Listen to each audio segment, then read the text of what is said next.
Assalamualaikum warahmatullahi wabarakatuh.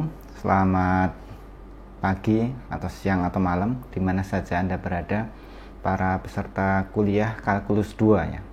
Jadi pada semester ini untuk mata kuliah Kalkulus 2 akan diampu oleh saya bersama dengan dosen yang lainnya. Dalam hal ini adalah Pak Rian atau yang lainnya nanti. Baik, jadi pada pertemuan perdana ini kita akan membahas terkait dengan pengantar kuliah di Kalkulus 2 ini dan sedikit perkenalan terkait dengan apa-apa yang akan kita jalankan pada kuliah kita di semester ini. Jadi nama kuliah kita itu adalah Kalkulus 2, di mana ini adalah merupakan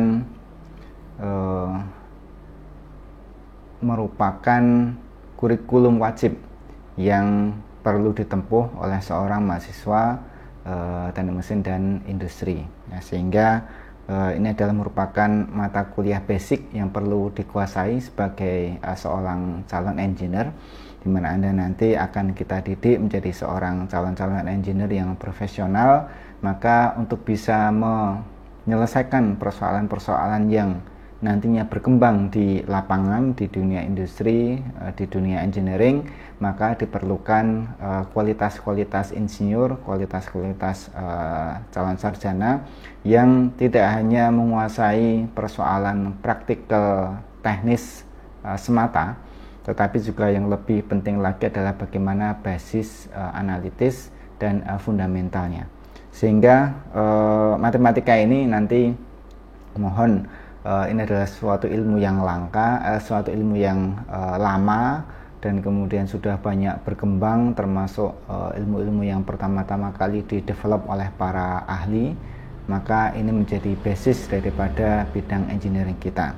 Nah, oleh karena itu tidak heran mulai dari Anda mungkin sekolah pertama kali ya, TK, kemudian sekolah dasar, kemudian sekolah menengah, dan sampai di perguruan tinggi, maka matematika ini akan selalu kita dapati ya, sehingga mudah-mudahan sebagai pengantar di sini kami mohon Anda tidak bosan, dan kalaupun kemudian bosan, dicari sisi-sisi yang kemudian bisa menyenangkan bagi kita semuanya. Saya biasanya kalau berhadapan dengan matematika mencoba mensugesti atau membuat mindset saya bahwasanya ilmu ini manfaatnya banyak sekali ya.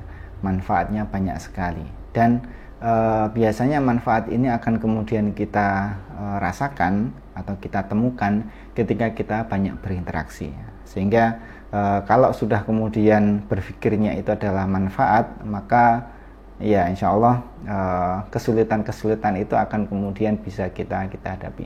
Tapi kalau kemudian yang tergambar adalah kesulitannya terlebih dahulu tanpa kemudian memikirkan efek jangka panjangnya, apakah ini manfaat atau tidak, maka biasanya kita kemudian mudah patah semangat di tengah jalan ya. Jadi tetap semangat teman-teman sekalian. Dan UGM adalah merupakan salah satu kampus yang bagus menanamkan basic fundamental berpikir, karena karakteristik daripada lulusannya kita nanti mengharapkan lebih banyak bisa mengakselerasi problem solving yang tidak ditemukan atau kemudian berkembang sepanjang zaman. Harapannya dengan basic analitis yang kuat, maka kemudian problem itu akan selalu berdinamika, maka kalau basicnya kuat akan kemudian menemukan solusinya nanti insya Allah ya. Jadi demikian. Kemudian mata kuliah ini adalah mata kuliah Kalkulus 2. Nanti kita akan menjalankannya selama 1 semester dibagi dengan 2 dosen. Secara teori itu jatah pertemuannya adalah 14, maka 1 dosen itu ada 7 kali pertemuan. Makanya kemudian kita nanti akan mencoba pertemuan kita itu kita laksanakan dengan 7 kali kuliah online, full online ini ya. Kemudian seperti biasa nanti di awal-awal ini saya akan banyak menjelaskan terkait dengan sistematika mata kuliah kita, bagaimana berjalannya kuliah kita, maka 7 kali pertemuan itu akan kita bagi menjadi beberapa bagian. Ada kuliah yang sifatnya sinkron dan ada yang sifatnya asinkron ya. Jadi kuliahnya itu ada yang kemudian real time seperti nantinya dijadwalkan sesuai dengan jadwal yang ada di TU, dan ada juga yang sifatnya asinkron. Asinkron itu saya membuat model pembelajaran dengan merekamnya melalui video seperti ini, kemudian mengunggahnya di kanal yang saya pakai adalah YouTube, agar kemudian ini cukup familiar bagi kita semuanya, bisa diakses kapan saja dan di mana saja, sehingga Anda tidak terpaku pada jadwal kuliah. Anda bisa mengaksesnya pagi, siang, atau sore, atau malam, terserah. Kemudian tempatnya juga Anda misalkan baru di kamar juga bisa, kemudian sambil berperjalanan juga bisa, sambil di tempat manapun itu bisa ya. Apalagi kemudian ini terkait dengan paket data ya, Anda kemudian tidak selalu kadang mendapatkan tempat yang strategis, maka Anda bisa kemudian mencari tempat-tempat yang wifi gratis gitu, atau kemudian support di situ, kemudian Anda bisa mengaksesnya. Sehingga ini kuliah asinkron ini banyak sekali yang kemudian memberikan feedback positif, sehingga ini tetap saya laksanakan. Nah, karena kuliah kita punya 2, maka kemudian platform yang saya gunakan itu biasanya satu macam saja. Karena UGM juga punya beberapa kerjasama dengan Google, maka saya menggunakan ekosistem dari Google, sehingga nanti platformnya adalah, kalau yang basicnya adalah nanti Google Classroom ya. Jadi nanti setelah Anda wajib untuk kemudian bergabung dengan Google Classroom sesuai dengan kelasnya dan jadwalnya. Nanti di dalam Google Classroom itu akan saya bagikan ada materi dasarnya yang kemudian biasanya kita simpan di Google Drive ya, Google Drive. Kemudian nanti kuliah sinkronnya, kuliah real time-nya bisa berinteraksi nanti dengan Google Meet ya. Kemudian tugas-tugas itu nanti bisa di-submit di Google Classroom ini, sehingga harapannya email UGM pun yang Anda terima sebagai mahasiswa juga support dengan adanya sistem Google ini, sehingga nanti tugas Anda setelah ini memastikan bahwasanya Anda masuk pada Google Classroom yang sesuai, kemudian bisa mengikuti arahan-arahan termasuk nanti tugas, link kuliah asinkron dan materi dan lain sebagainya. Itu ya. Itu untuk pelaksanaannya. Kemudian untuk nilainya, nanti di mata kuliah ini akan ada beberapa tugas ya. Tugasnya ada yang tugas individu, kebanyakan tugas individu, dan ada tugas kelompok. Nah, maka porsi nilainya ini untuk tugas, karena ini adalah matematika, maka porsi nilainya itu nanti antara biasanya rata-rata 40% dari apa yang saya sampaikan ini untuk tugas. Kemudian yang 60% nanti adalah untuk UTS ya.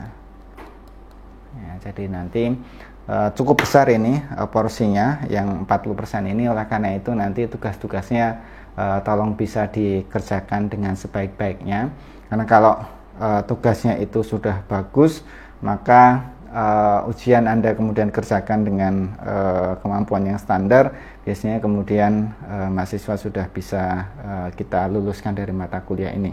Karena biasanya tugas itu kan dikerjakan dengan waktu yang longgar, kemudian Anda bisa berdiskusi dengan teman, kemudian mengambil referensi yang banyak daripada internet dan lain sebagainya, maka ini tidak terlalu berat.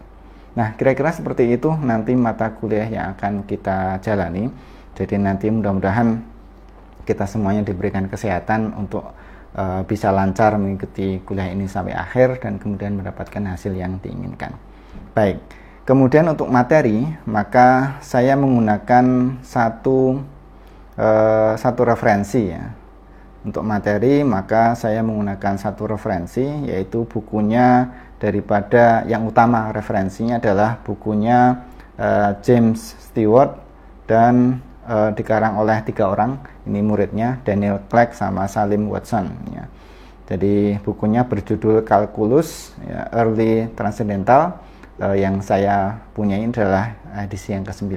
Kita pakai satu referensi ini, tetapi kalau Anda pengen pengayaan maka bebas ya. Anda bisa mengeksplor referensi untuk buku-buku yang lainnya, misalkan dari bukunya Kreyszig, bukunya Howard, bukunya ada juga penulis pengarang Indonesia, nanti Anda bisa dapatkan, termasuk juga materi-materi dari YouTube atau materi-materi dari kuliah interaktif yang lainnya yang bisa didapatkan tidak hanya di UGM, tetapi mungkin dari, kalau yang berbahasa Inggris bisa Anda akses dari MIT, dari Harvard dan lain sebagainya. Saya kira ini mata kuliah yang general, yang mudah sekali referensinya. Tinggal ini, sekarang kita memerlukan Anda sebagai aktor utama di dalam pembelajaran ini, di mana ini adalah merupakan student learning center. Jadi Anda sebagai aktor utama, nah kami sebagai dosen itu adalah fasilitator ya. Harapannya membuka jalan, sehingga kemudian waktu-waktu yang sekarang ini banyak kita bekerja atau belajar dari rumah atau dari sistem online seperti ini, harapannya Anda bisa mengeksplor kuliah ini lebih kreatif lagi, sehingga Anda bisa mendapatkan hasil yang maksimal. Intinya kemudian saya memakai satu referensi agar kemudian mudah sebagai standarnya, pengayaannya bebas. Kemudian dari buku ini kita tidak semuanya akan membahas, tetapi kita hanya membahas bagian topik besar, yaitu adalah tentang integral ya. Tentang integral. Nah, di dalam buku ini integral ada di beberapa bab, ada di bab 5, ada di bab 5, kemudian ada di bab 6, ada di bab 7 dan ada di bab 8 ya, ini. Jadi nanti khusus daripada bagian saya nanti 7 kali pertemuan sebelum UTS itu akan membahas 4 bab ini, bab 5, bab 6, bab 7 dan bab 8 terkait dengan integral. Nah, harapannya nanti bab 5 nanti 2 kali pertemuan, kemudian bab 6 2 kali pertemuan, kemudian bab 7 2 kali pertemuan, nanti terakhir 1 kali pertemuan kita akan masuk pada hal-hal yang sifatnya lebih jauh lagi tentang aplikasi daripada integrasi ini ya, integral ya. Oke, itu materinya. Kemudian kita mulai masuk pada pembahasan. Jadi saya yakin sebagai seorang yang sudah lolos di Anda ujian masuk perguruan tingginya melalui jalur apa ya, SBMPTN atau tes berbasis komputer, apapun itu mesti sudah lulus soal-soal terkait dengan matematika ya. Nah, ini pembahasan kita itu adalah tidak jauh beda dengan apa-apa yang sudah Anda dapatkan di bangku SLTA dulu ya. Sehingga di perguruan tinggi itu sifatnya penguatan saja, dan kemudian diarahkan untuk lebih aplikatif di dunia kerja yang nanti akan Anda hadapi, dan kemudian prosesnya adalah proses perkuliahan. Sehingga kalau Anda dari teknik industri, maka kita akan coba untuk bagaimana melingkan antara matematika ini dengan subjek-subjek yang diajarkan di dunia teknik industri. Atau kalau dari teknik mesin, prodi teknik mesin juga nanti akan diaplikasikan ke sana. Nantinya kemudian kita nanti lebih membahas terkait dengan refresh, karena integral ini adalah sesuatu yang dulu ketika di SMA, nanti mohon dibuka-buka kembali catatan SMA atau kemudian hal-hal yang Anda dapatkan di SMA, kemudian Anda terapkan di mata kuliah kalkulus ini. Kita sudah masuk ke materi. Jadi mengawalinya sebagai awalan, maka di dalam buku ini disebutkan bahwasanya untuk bisa sukses di dunia kalkulus, maka itu tergantung dari sesuatu yang large extent of knowledge, ya. Jadi pengetahuan-pengetahuan yang melandasi sebelum-sebelumnya, ya. Jadi pengetahuan kita matematika hari ini itu dibangun dari pengetahuan matematika Anda di bangku SMA, bangku SMP, bahkan bangku SD. Sehingga di sini di awal ini nanti silakan sambil membaca buku-buku ini coba Anda mengerjakan, ya. Tapi ini bukan tugas, tapi random check saja. Anda bisa nggak nanti mengerjakan soal-soal basic dasar seperti ini, ya. Jadi misalkan yang bagian 1A ini, ya, diagnosa untuk pemahaman aljabar Anda, ya. Jadi minus 3 pangkat 4 itu tanpa menggunakan kalkulator Anda bisa menyelesaikan atau tidak. Kemudian misalkan 2/3 pangkat minus 2, ya. Dan seterusnya. Ini coba Anda sambil waktu luang kalau ada membaca buku ini, mencoba kalau tidak semuanya dikerjakan, ya Anda membaca dan mencoba mengukur diri, ya. Mengukur diri, ya. Jadi misalkan kalau kemudian masuk ke bagian ini sudah ada jawabannya, ya. Jadi nanti silahkan Anda melakukan diagnosa diri sendiri, ya. Mulai dari aljabar, kemudian nanti ada geometri. Ini adalah mengulang pelajaran-pelajaran sebelumnya sebagai pemanasan pada mata kuliah ini, ya. Jadi misalkan Anda diminta untuk mencari, ya, persamaan, ya, pada sebuah garis yang melewati titik 2 dan titik 5. Nah, garis itu memiliki slope minus 3. Ya, nah, kemudian coba dicari equation, ya. Equation kan jelas Y sama dengan bla bla bla gitu, ya. Nah, di sini kemudian ini ada jawabannya. Kalau Anda bisa menyelesaikan itu dengan baik, maka berarti kemampuan analitik geometri Anda sudah ready, ya, ready to go, ya. Ready untuk kemudian melanjutkan mata kuliah ini dengan fine-fine saja. Juga termasuk dengan function yang Anda coba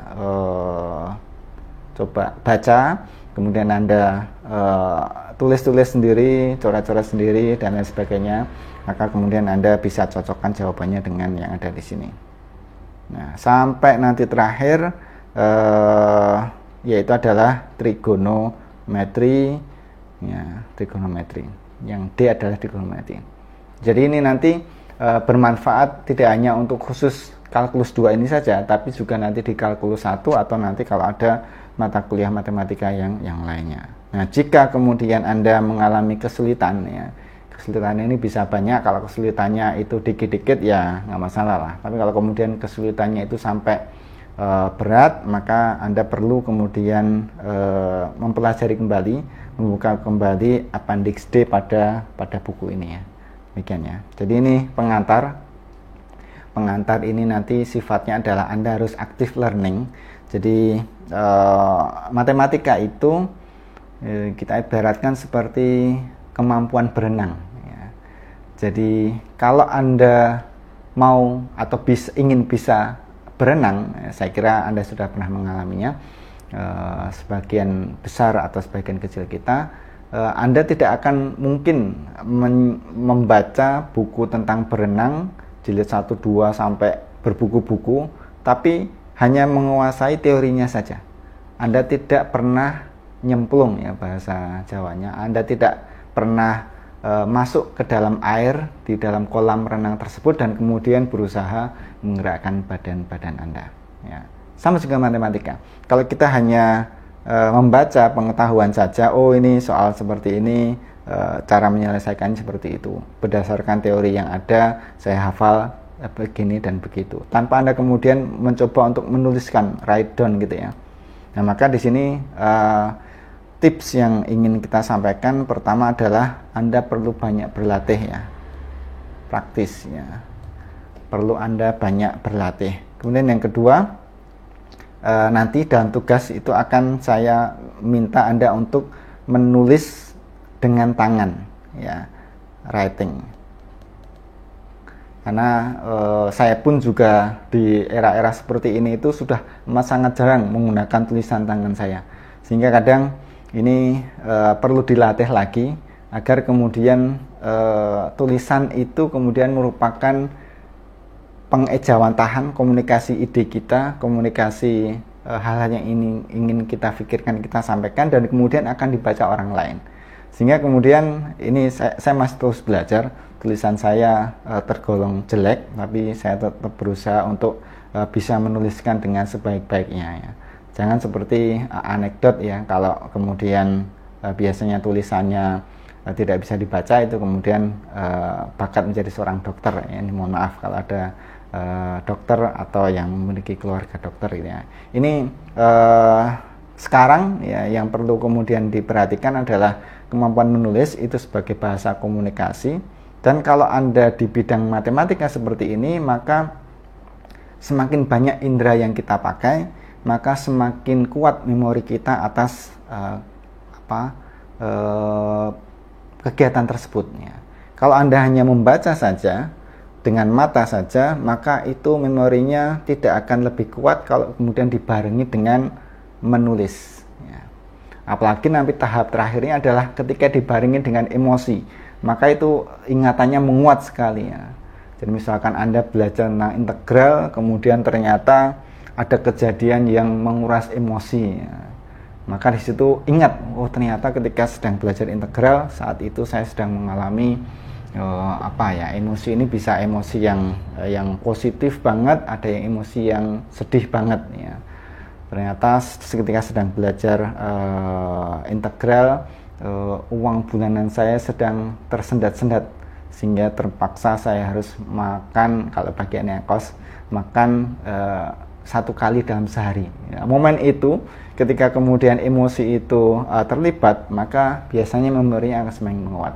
Sehingga harapannya dengan writing ini lebih banyak indera yang kita pakai, nanti ingatannya menjadi lebih menguat lagi. Nah, terkait dengan integral ini, saya coba kita akan melihat bagaimana kita mengulang kembali ya. Jadi apa yang akan saya sampaikan di bagian akhir daripada video kuliah yang pertama ini adalah merupakan sebuah resume atau sebuah catatan ringan yang nanti membangkitkan pengetahuan kita, memori kita terkait dengan integral ini. Di sini kalau kita berbicara terkait dengan integral, maka simbolnya itu adalah seperti ini. Jadi ini ada sejarahnya, bahwasanya simbol ini adalah merupakan huruf S ya, yang itu diambil dari kata sum ya, penjumlahan yang kemudian di extend ya. Jadi S-nya itu ujung atasnya ditarik ke atas dan ke bawah. Jadilah simbol integral seperti itu yang diperkenalkan oleh seorang matematikawan bernama Leibniz ya. Sehingga misalkan Anda contohnya menemukan nanti integral x pangkat n dx ya, di mana kita mengetahui jawaban daripada integral ini adalah 1/n plus 1, kemudian x pangkatnya n plus 1, kemudian ditambahkan dengan sebuah konstanta. Jadi ini adalah sebuah konstanta ya, konstanta.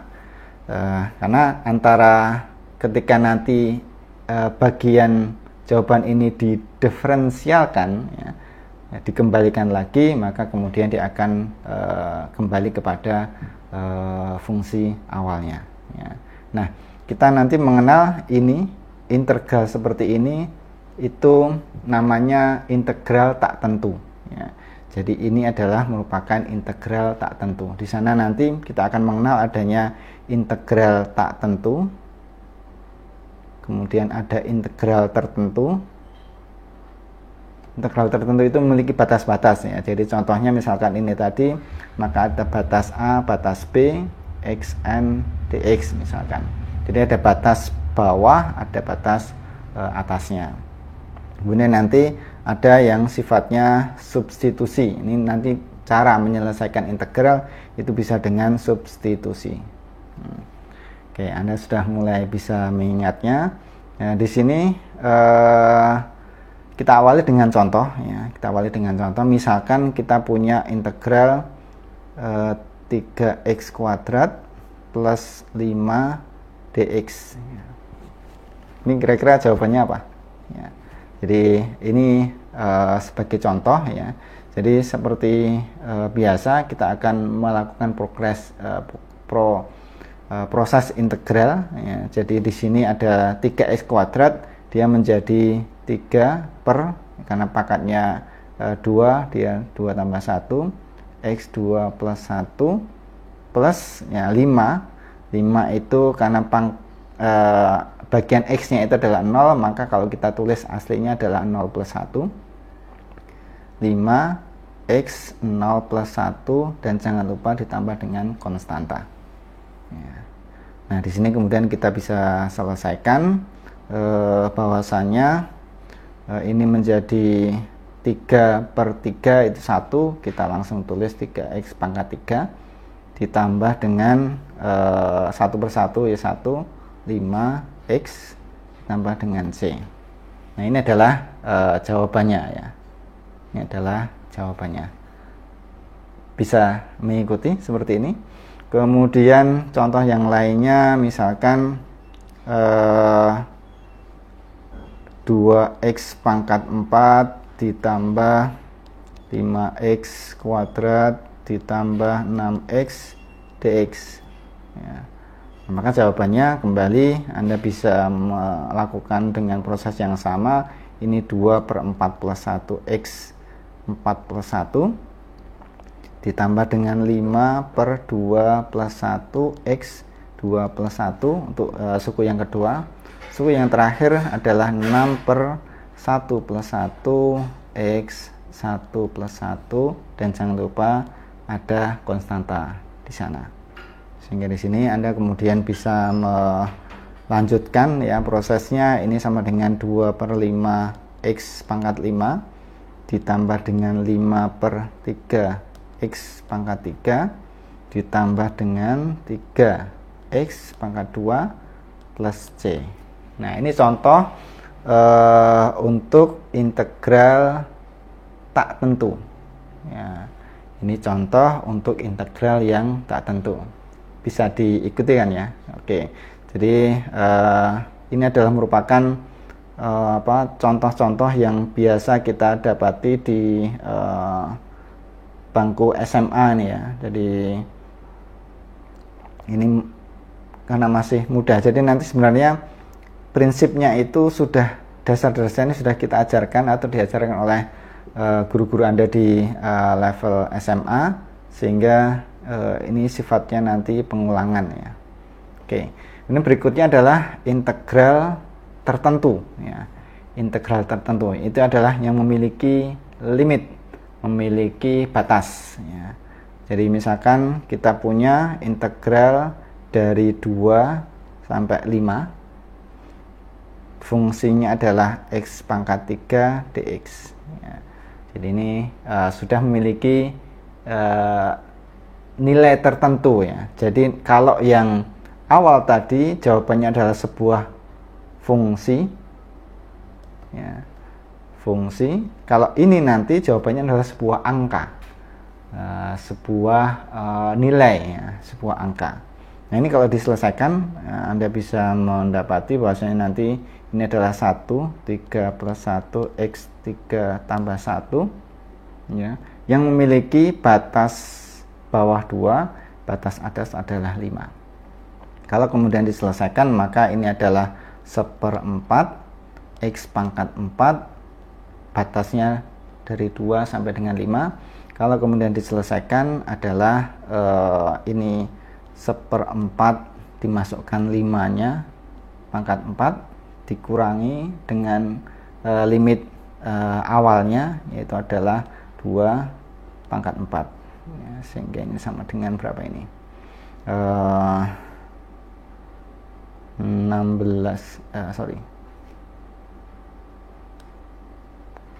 156,25 dikurangi 4, sehingga dia sama dengan 152,25. Nah, ini jawabannya adalah angka.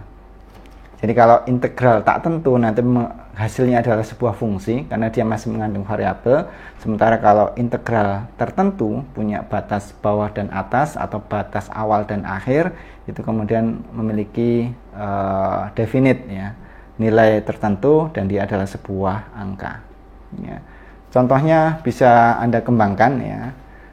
Contohnya Anda bisa kembangkan. Nah, berikutnya adalah terkait dengan substitusi ya.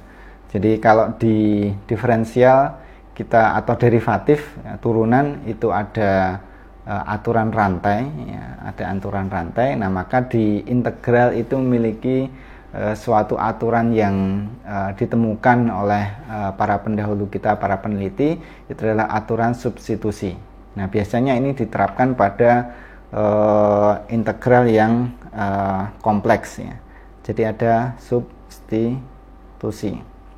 Ya, ini mohon maaf ya, tulisannya mudah-mudahan bisa dibaca ya. Jadi ini kita sambil terus belajar ya. Ada yang memang bakat tulisannya bagus, ada yang kemudian masih terus belajar termasuk saya. Nah, misalkan Anda memiliki sebuah integral, fungsinya adalah x pangkat 3 ditambah dengan 7, kemudian dipangkatkan 3, pangkat 2 saja,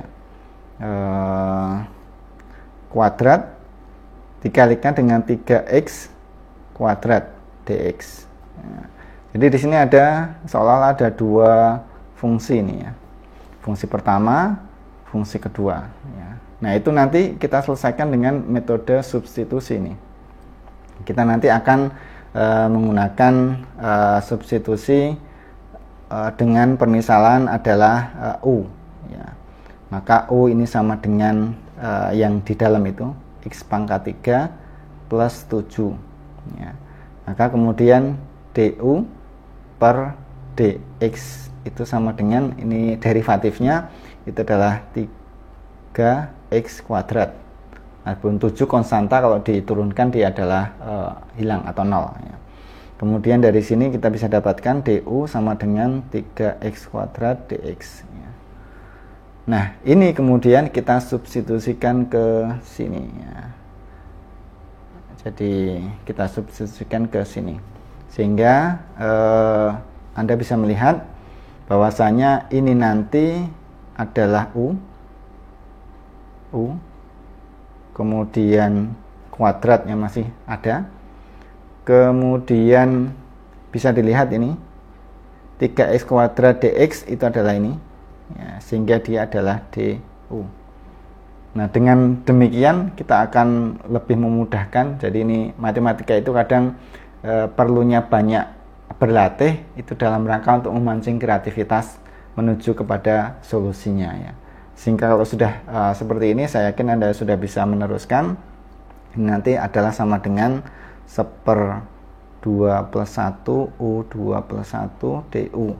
Nah, atau nanti sama dengan dia adalah 1/3 U pangkat 3 DU ya. Plus DU nya tidak muncul lagi ya, plus C ya, plus C konstanta ya, plus konstanta. Oke, bisa dipahami. Kemudian setelah dapat jawaban daripada integralnya, maka kita kemudian substitusikan balik lagi sehingga dia menjadi ya 1/3 U nya nanti yang hijau muda itu dia adalah x pangkat 3 plus 7 ditambah dengan C. Nah, ini adalah jawaban daripada integral soalan yang di atas itu ya. Bisa difahami ya, bisa difahami ini. Kemudian contoh terakhir terkait dengan integral substitusi adalah misalkan sekarang kita coba yang integral tertentu, ada batas bawahnya, ada batas atasnya. Kita bisa melihat misalkan kita ambil contoh integral dari 2 sampai 4 untuk fungsi 2x kuadrat ditambah 8 pangkat 3 4x dx ya. Nah, kita bisa kemudian mengambil substitusi untuk DU itu sama dengan 2X kuadrat plus 8. Sehingga DU per DX diturunkan terhadap X, ini adalah 4X. Ya.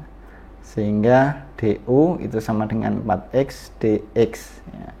Jadi ini bisa dilihat nanti substitusi ke sini, ini nanti substitusi yang ke sini. Bisa dipahami? Sehingga kemudian dari prinsip ini kita kemudian bisa menjalankan fungsi integralnya. Dia kemudian menjadi perlu diingat ya, ketika kita memiliki integral tertentu, maka batas bawah dan batas atasnya pun juga harus disubstitusikan ya. Jadi ini kita sudah mensubstitusi secara keseluruhan sistem, sehingga batas bawah itu tadinya 2 ya, maka kemudian disubstitusikan dengan di sini ya, sehingga batas bawah ini nanti adalah 2 kalikan 2 kuadrat plus 8, itu nanti sama dengan berapa ini? 16 ya. Jadi 8 tambah 8 ya. Nanti ini 16 itu adalah untuk yang batas bawahnya. Adapun batas atas ya, ini di sini. Itu adalah kita gantikan ini U-nya ini dengan batas-batasnya tadi. Sehingga 2 kalikan 4 kuadrat ditambah dengan 8 itu adalah sama dengan berapa? 40 ya. Sehingga lengkaplah substitusi kita sekarang bisa digantikan, yaitu batas bawahnya adalah 16, batas atasnya adalah 40. Oke. Kemudian ini tadi adalah U pangkat 3 DU ya. Bisa dipahami ya, saya kira ini masih pengantar, mengingatkan kembali dengan logika yang sudah pernah didapatkan, dan saya yakin soal-soal di SBMPTN atau SNMPTN atau berbasis komputer itu lebih rumit daripada ini ya. Oke, kita lanjutkan. Jadi nanti ini adalah setelah diintegralkan, dia adalah 1/4 U pangkat 4 ya. Jadi angka 4 ini datang dari 3. Kemudian batas bawahnya adalah 16, batas atasnya adalah 40. Sehingga kalau kemudian dijalankan, maka dia adalah 1/4 40 pangkat 4 dikurangi 1/4 16 pangkat 4. Sehingga dia sama dengan, cukup banyak ini, 640.000 dikurangi 16.384, sehingga dia sama dengan 623.616. Nah, ini jawabannya. Sekali lagi, integral tertentu itu nanti menghasilkan angka, dan ini adalah jawabannya. Baik, teman-teman sekalian, saya kira untuk kuliah perdana ini kita cukupkan sampai sekian saja. Jadi refreshing ini atau kemudian pengenalan kembali terkait dengan kalkulus, mudah-mudahan dengan 3 pemahaman ini, yaitu adalah integral tertentu, integral tak tentu, dan kemudian aturan substitusi ini bisa mengingatkan kembali atas memori kita terhadap operasi integral. Nah, nanti akan kita lanjutkan pada pembahasan-pembahasan berikutnya. Demikian dari saya. Kalau ada masukan dan ada kesalahan, nanti saya tunggu. Kita akan bisa diskusi dan bertemu pada kuliah sinkron, kuliah interaktif tatap muka sesuai dengan jadwal yang diadakan oleh tata usaha kita. Demikian, terima kasih. Selamat pagi, siang, sore. Assalamualaikum warahmatullahi wabarakatuh.